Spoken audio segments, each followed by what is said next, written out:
そうなぜこうみたいな、そうですね。いや本来岡山にそう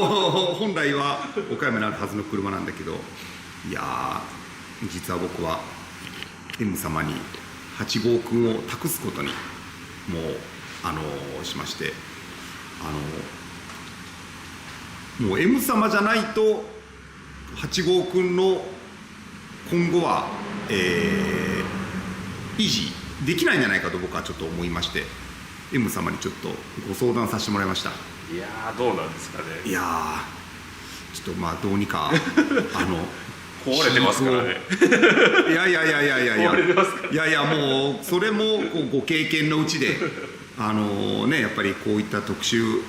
ものはもう爆発するかもしれないし何が起きるか分かんないのはあるんですけど、もう M 様ならこう維持して、こう飼育していただけるのではないかと僕はちょっと思いまして、遠く山梨県の某山梨県の M 様ガレージに、収まりました。いろいろ乗り比べもできますよね。そうですね。ね普通で一般で街乗りでするんだったらやっぱり乗りやすいですね。ああこっちが乗りやすいですか。乗りやすいです。そうですよね。まあ結局ねタイヤもこんなねノーマルだし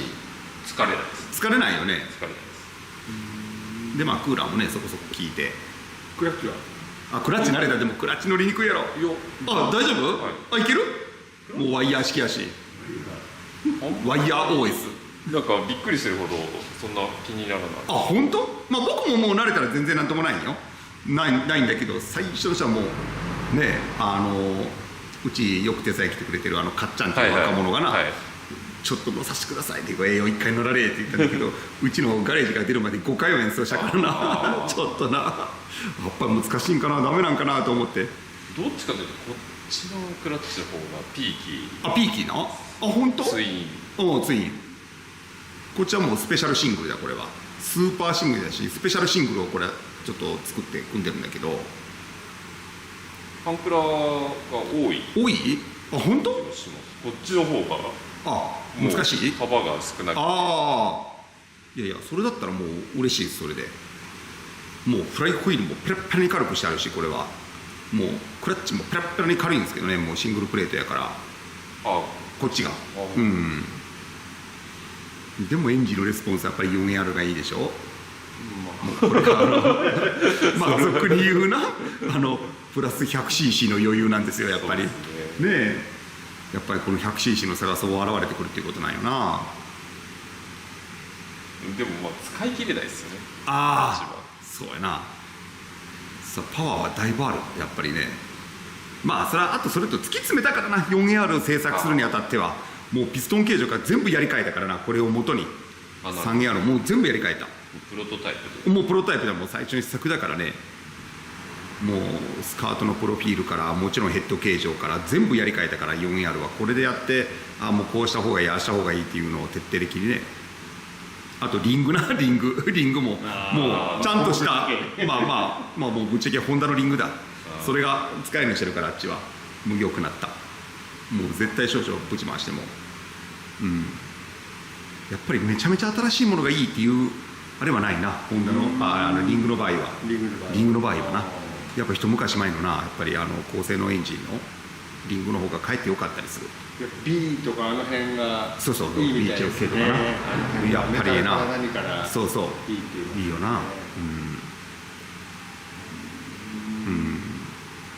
あと本田さんはやっぱりちょっと結局どこ利権のリングなんかねあれなんだけど、やっぱり要求がちょっと違ったんじゃないかな。要求がちょっと違ったんじゃないかなと思いますね。リングメーカーさんに対する、厳しかったんだと思う。やっぱり物がいい。物が違う。違う。やはりコーティングも良くないって言いますよね。シリンダー、そうよな。シリンダーを攻撃したりとかいろいろあるけどな。やっつけちゃうとかそう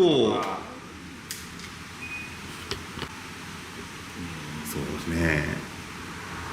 でもなんかちょっと光り輝いてるような 3AR もうちにいた頃よりもうほんと何もしてないって言ってもなんか絶綺麗に対いやめちゃくちゃ綺麗にしてるめちゃくちゃ綺麗にしてる水洗っただけですそうなんいやそれでももう光り輝いてるよもうなんか秘書が実は隠れてああそうだねそうだね秘書がやってるんですよね秘書がね俺の 3AR 言ってなるほどなるほどなるほどな秘書様がなそう秘書様秘書様の動きが早かったからなもうすぐ静岡駅行ってください直行しますって言ってブレーキも良くないブレーキもいいし効くよねなんかね普通にいやノーマルよ普通になんかタッチとこう前回の車検の時にもう全部バラバラにして直したもうキャリパーも全部開けた直したロボホールリアも、全部してもらっただからそのめちゃめちゃ不満があるわけじゃないこのブレーキももう普通に乗る分には全然ね全然でも一式マスターパックも違うな86とはああですね全然違うよな85は専用なんよなあれまた専用かなんかのまたね低グレード車種のやつ用みたいだけどねまあこれはこれで一式直しておけばいいわ思うて一般の方は乗れるんじゃないですか、普通にあ本当一般乗りやすいよなぐらいあっちはちょっとピーキーやな 4AR になったら気合を入れないと気合そうちょっと気合い入れて乗れんよね気合いそうだから僕はこれがもう普通にもうどういう足で乗り回してたわけよ、もう本当に気軽に乗れるから 3AR はねそうこれはこれでこれの良さもある85の純正を乗ったことないから分かんないですそうやなもう僕85の純正乗ったからなもう僕坂が上がらんと思ったもん近所の金鉱山っていう山をな動画で出してるけどあれでもうこれツッチと2人乗りながらこれてっぺんまで登れるかって言うぐらい走らなかった85のノーマルはねだから同じシリンダーブロックで同じ排気量でこうも変わるかと思ってねだからそういう意味じゃ僕今から考えたら86を入手するよりこの85を入手した方が良かったなと思うなあそう劇的に分かります劇的に分かったもんその違いがそうヘッドを変えただからそのかえって85でやった方がインパクトもあって良かったのかなって今となってスーパープロジェクトはねなんかそんな気がしたななんかそう86は2、30万出したら買えるだろうと思ってたからな正直失礼だけど2021年の時点でな一桁違ってたからもう愕然としたのよ嘘だろってもう間違いなく 4AG 以上に上がってますよねそうやな 4AG そうやな 4AG 以上にはいい走るようになったこれはもうなんかもう下がパリッと走るからねもうホンダ踏んでカッともう車が前進んでくれるからねだからもう本当燃焼なんよな本当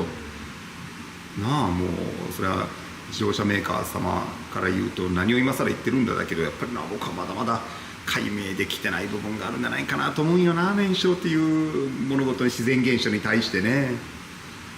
それは何かあるんじゃないかと思うエンジンとか車の比率として考えて、このはやぶさのヘッドのバイクって高いわけじゃん車より高いわけじゃんってことはやっぱり金かかってるってことだよねそうもうエンジンにかける開発費が相当やっぱりねメーカー様はやっぱりつぎ込めるんだと思うねだって本当バイクでエンジン以外だったらそんなにむっちゃくちゃ高いんじゃないかと思われるパーツがなんかなさそうな気がするもんな、ねダッシュボードがあるわけでもないし、だからやっぱりその開発費ももうさ相当突っ込めるんだと思うよやっぱりエンジンに対するねだからやっぱりこのはやぶさ様の燃焼率は僕はすごいなと思ったもんこれはねそれをくっつける豊松さんもすごいですけどねでも最初あれよはやぶさ様のエンジンをそのまま積んでるんだろって言ってもみんなに言われたそうその YouTube あんまり僕の飛びたくチャンネルの内容あんまり見てない方はな、はやぶさエンジン搭載した85よなっていう感じでお買い物しも言ってた、そう言って、最初はね。逆になんでそっちしないのって。ああ、そういや、それもあったな。そういう意見もあったどうしてじゃあはやぶさエンジンそのまま積んだんじゃダメなのっていう、これもよく聞かれましたね。いろいろな方もね、本当。でそうじゃないよな、そこじゃないよ、僕がやりたかったのは。それもいいよ、それはよく走ってよくなるってのも重々承知の上なんだけど、そうじゃないよ、僕はこの 3A なり 4A なりのこの標準のブロックにこれを乗せるということがやっぱりやってみたかったっていうのはあるわな。公道で走れるんですかね、バイクのエンジンそのまま乗って。いや、それはちょっと難しいんかな、どうなんだろう。今時もう大体乗せてる車ってみんなコースで走る、コースだもんね。一般道じゃ走れない。走れないんかな、どうなんだろうね。聞いたこちょっとないね。とな、取ってる方がいるんかな、公認って。そうよな。そういうね、法的な話っていうのもあるんだけど、僕かな、やっぱりな、このもともと乗ってたブロックと車体はセットのようなイメージがあるよ、昔から。ただどういうの、やっぱり低信任を若い時からやってるから、そのブロックとヘッドはセットじゃないといけないっていう考えはどこにもないわけよ。もうヘッドはもうなんか違うもん持ってくればいいだろうみたいな、そういう発想も昔から若い時から急にだから思ってたわけじゃないよな。もう昔から標準仕様であったから、それはね。だけど正直ここまで話題になるとは思わんかったな、今から言うともうびっくりした、こんなに話題になるとは。変えるって言っても、その同じ型式のエンジンで違あう型のエンジンを乗せるじゃ分かるんですけど、そうやな。でも、いや全然別ですよそうやな。最初はな、これに 4NG のヘッドを乗っけようとも思ったんや。もうボルトーンで 4NG のヘッドはボルトーンに乗るから、もうそれでいいかなと思ったんやけどね。ちょっとボアが違うから、それはちょっとどうにか細工しないといけないけど、もうこんな大した難しいことはない。やっぱそれもありかなと思ったんだけど、いやでもそれじゃあなあいうので、最初ツッチーはもう話をしたら、そりゃ面白い、いけるってなったんやけど、正直たっちゃんや K さんのまともな常識人から見たら無理、何あんたんよ、回るわけがないわってあったよ。実を言うと今から明かすと、最初みんなでガレージで頭突き合わせてからこうでこんなことしようと思うみたいな話をした時にね、3年前かな、無理ってたっちゃんの K さんの常識人今も言われたな。そんなんできるわけないわ。でも結局失敗するだろうけど、やろうの過程を出したら受けるかもしれんなっていう話はなったんやけど、スッチーはやっぱりもうこういうのはゲテモンばっかり昔から見てきてるし、一緒にやってきたから、それは行くな回るなってスッチーは断言したな、あの時。そういう裏話も今からなっちゃあるんだけどね。いやでも本当安住の地が見つかったと僕は思ってます。いやどうですか。いや収まるところに収まった、もうと思いますよ、本当。もういけますかね。いけると僕は思いますけどね。M 様ならもうどんな荒波が出てきても乗り越えていってくれるんじゃないかと僕は思うんですけどね、本当。もっと8号用仕様にして、でイベントに行って86買ったんだよっつって、でバカそれ8号だよって言われながらボンネットを開けるとみたいな感じはどう？顔でバレちゃうか。あれですね、もうナンバー86にしたらいいかと思う。そっか、そうやね。86全然別の車にしないといけないですね。色も変えて。そうやな。これバレちゃうか。そうやな。あれはもしかして当時からでも豊松さんとは話してましたけど、VMAX のヘッド乗せる人はいるわ。そうね、いましたね。アルミから削る人もいるわ。いや僕あの方も原点よ。岡崎さんも僕はもちろんいろいろ教えてもらったんだけどね、いろんなことをこの商売のやり方とか物の見方とかいろんなことも教えてもらったんだけど、工作のあれば僕ケルン石塚様な、オールドタイマーでよく特集されてた、今お元気なのかどうか僕分かんないんだけど、ケルン石塚様もあれすごいね。カーボーイで僕もう初めて見てもう仰天したもんなあ。50キロのアルミの塊からフライス板汎用機でミニクーパーのツインカムヘッドを作ったよな、いや僕はなあれがな20何年前よな、オールドタイマーのイベントであれフォートメッセ名古屋かな、要するに名古屋で八重洲出版がなんかイベントをすると。でそこにケルン石塚様とそのミニクーパーのヘッドを台の上で展示するっていうのを僕オールドタイマーの記事で読んで見に行ったもん。岡山からツッチール2人でこれはもう絶対見に行かんとダメやろういう話になって、まあその時のビデオもあるんでちょっとまたファンクラブサイトで出してもいいんだけど、その時のねそうツッチーと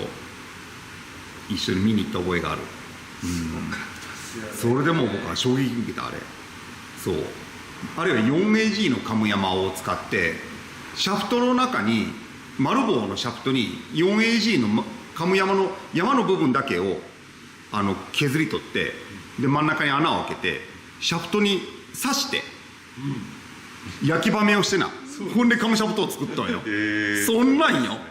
それはもう奇想天外な。だけどまあだからああいう柔軟な発想なんよな。そうもうその絶対削り出さないといけないとか鋳物で作らないといけないいうルールはないわけよ結局。ワンオフ単品だったらもう何でもいけるわけ。まあもう理論が通ってない無茶苦茶をする方もいるよ。それはちょっとな僕は違うなと思うんだけど、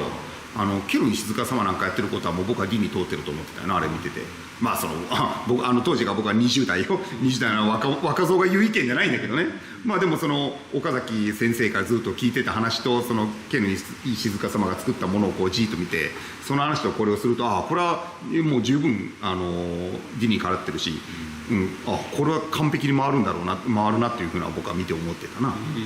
20代の富田少年がね当時。方もすごいと僕は思う本当。あれを思い出します。そうだよな、あれをな。まあそういう意味でだからまあ僕も工作少年だったからな、小さい頃からね。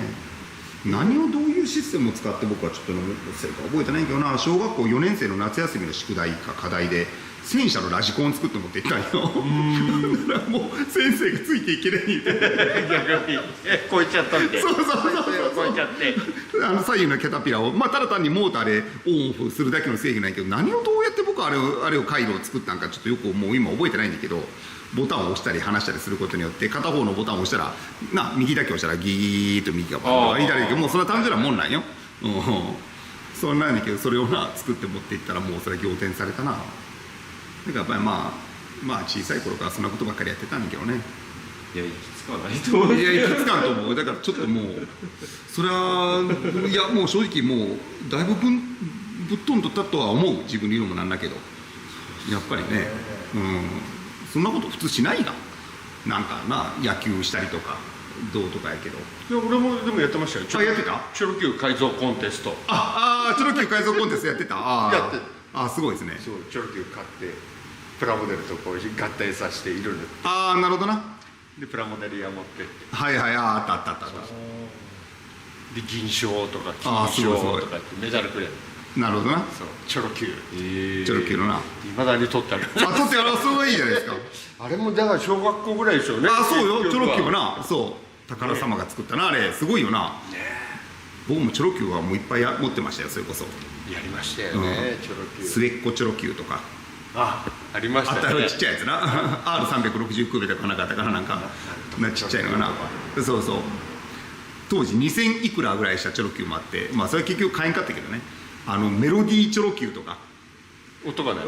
ロディーが流れてチョロ Q があったんよ。それ確か違ったからメロディーチョロ Q じゃなかったから。いや僕もう小学校以来の記憶だから多分もうマニアックな方がコメントで書いてくれると思う。それはちょっと違いますよって。いやでも確かメロディーチョロ Q ってあったはずなんよ。2600円か3600円かなんか超高価なチョロ Q もあったんやけどな。もうチョロ Q も僕やりきったけどそうやな。あとはもうミニ四駆とかもやったよ。ミニ四駆もちょうどコースが出始めの頃な。だけど岡山市で大会があったんや。そのミニ四駆の大会が。もう僕はあれよもうあの子はもう中学校か。中学校1年生ぐらいだったかな。小学校かまだ。もう本当に出始めの頃やからコースが出始めて。でもう誰もそんなんしなかったけどもう当たり前に四隅にはガイドローラーにベアリング入れたものをつけて、もう何がすげえか言ったら軸受けもよ全部もうフルベアリングかボールベアリングにして入れて、で何がすげえか言ったらモーター130モーター中開けてから巻き線まで巻き替えれたから僕もうその頃になんかだからちょっともうそのなんだレギュレーションでこう線引かれてこう車検でとかいやそんなないもんレギュレーションやこんなブラックモーターかいブラックモーターいやそのまだなかったからそのモーターがなかったからもう早くするのはこれしかないわ思って、でもニッカド電池もうチンチンになるぐらい熱い充電して持っていってなそうで怖い大人たちが見るんよちょっと兄ちゃんマシン見せてくれって言うおいこいつ頭狂うとるでとか言われながらなだけど僕の一回やったんよそのチョロキュやねミニ四駆の大会でミニ四駆盗まれたことがある。そうなりますよね。自転車の前のカゴに箱の中入れとったらよっしゃ大会で受付して帰ってきたらなくなってた、うわまたあいつが来たわいう感じだと思うんだけど、もう嫌がらせかなどうなんか研究開発のために模型メーカーが持って帰ったんかもしれんしいや岡山市やったら絶対ないよなそんなことでもそんなこともあったんよそんな頃もそういう苦い経験もあるんよだからあんまり突出したものを作りすぎるとこれはちょっと変な目立つからなそうだからこれあんまりやりすぎちゃいけんっていうのもそこで知ったんだけどね知ったんだけど結局でもいけんな洗礼を受けたそうだからこれなんかだいぶ僕にとって線引きをしてどういうかなあんまり過ぎないようにこうなメーカー様のどういうかな陽一様が諸先輩方がやっぱりいろいろこうされてるところへこうさせてもらうやつだからあんまり無茶苦茶なことはしたらいけんと思いながらこうねこうギリギリのラインで僕なりにギリギリのラインで作った作品たちがこれとこれっていう感じかなと思うんですけどね。その幻の L 型ツインカムが OS 系の低心2って言われるみたいに、ね、この 4AG もひょっとよこれから20年とか経ってくると幻の 4AG ってこれらが言われるようになるかもしれないし、もう僕も作る気がないんでね。そうですよね。これはもうあるかとそうで売ってあるこれは0番だこれ00番00番試作機だそう向こうが3になるから何だったかな3か003かそうやねそうこれ000なんよ0000そう向こうがそうこっちは3かなそううわいやすげえですね。でもそれがこう一堂にあるというのがもういやもうやっぱり安住の地ですよやはりどうですかねいやもう自信を語れるじゃない両方語れるそうやなでこっちは普通車こっちは練習空間どうですかね乗る前に緊張するもう自信を持って乗っていただきたいですいやプロの方が乗らないと多分乗りこなすこれはなこれはピーキーすぎるそうやなピーキーやなちょっとこの間乗らせてもらった時は、いい感じだったやっぱりもう坂道のトルクもあるし高速のそうかなんとか高原どこやったかな朝霧高原じゃないわなんか行ったような標高この間俺この間いや一緒に俺ちょっとだけ高速高速行ったんか危なく怪しいクラブを抜くとこ危ないですよねとか言ってちょっと待ってよちょっと待ってよみたいな人がするなるほどな早いですよ早いよな 4R はな早いですねこれはだいぶ突き詰めたからなその後なだからもう互換性がちょっとないんよなパーツのこれともこのタイミングプーリーも全部違う波数が違うしベルトの長さも違うし実は全部やり替えたんよこれは実は大きくした下も上もでベルトも長くしたやっぱりこのままで大きい方がベルトのかかる特に下のかかる波数が増えるからだけどあんまりやりすぎると今度はこのベルトのコーナー収束上がりですからな。だからこんなんも考慮しないといけないけど、まあタイミングベルトやからな。うん、